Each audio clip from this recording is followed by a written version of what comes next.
हे नमस्कार मित्रांनो, स्वागत आहे तुमचं अजून एका नवीन व्हिडिओमध्ये. बऱ्याच दिवसानंतर व्हिडिओ काढत होतो. आज आमची पार्टी होती. यावं लागतंय बनवायला सुरू. आता 4 टॉप झालेत, 5वा सुरू यायला लागतंय. तिसरा कसं लागतं क्वालिटीचा. कसं सांगाल तुम्ही हॉटेल गोलवारा बद्दल? कशी क्वालिटी कशी आहे माहितीये का? किती बी खावा पण संध्याकाळी पाताळ. चिपळी चरक. तर नक्की भेट द्या हॉटेल घोल. उन्हाळा सुरू झालाय, विहिरीवर पाहून आलो. मग अचानक डोक्यात आलं की चला पार्टी करू. मग पार्टीला काहीतरी नवीन शोध लावायचा म्हणून बाबूराव म्हणले आंब्याचा भात करू. म्हणून हा प्रयोगच आयुष्यात पहिल्यांदा करत होतो आम्ही. प्रत्येकाच्या हाताला लागेल ती मसाल्याची पुडी सगळ्यांनी टाकली.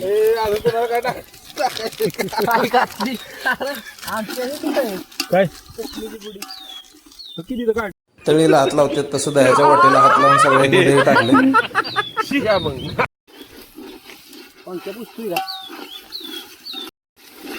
नाही बाई काय मसाले हे चांगले भाजून घेतले चुलीवरती. डॉलीच्या वाल्याकडे टाक.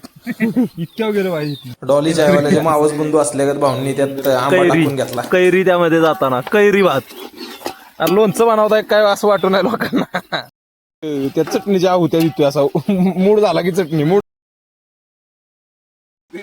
कुई भात इतका वेळ. अतिशय सुंदर असं नियोजन कुई भात यांचं, प्रशांत शिंदे यांचं.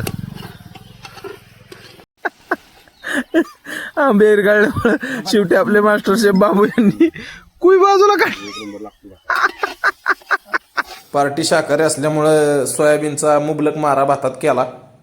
आणि भैयान मी चाललो कांदा आणायला. इथंच पलीकडे त्यांच्याच रानात कांद्याची पात होती, त्यातले 4-5 कांदे घेऊन आलो. मास्टर शेफ बघून बाबूच्या डोक्यात होतं टोप डायरेक्ट असा हाय असा उलटा करायचा, पण शेवटी त्यानं त्याच्या भावनांवर आवर घातला आणि आमच्या 2-3 तासाच्या मेहनतीवर पाणी जाता जाता वाचलं. मीन वाईल वाटलं नव्हतं खाण्यासारखा होईल, पण खरंच एक नंबर भात झालेला. म्हणजे त्यात आंब्याची पण चव लागत होती, सोयाबीन भात वगैरे सगळंच लॉजिक. मग लास्टला मस्तपैकी जेवलो. पोटाला मुबलक मारा दिला. 2-3 वेळा भात घेऊन खाल्ला आणि एवढं तडस लागेपर्यंत खाल्ल्यानंतर न तिथंच आडवं झालो. आणि आपण बघू शकत आहात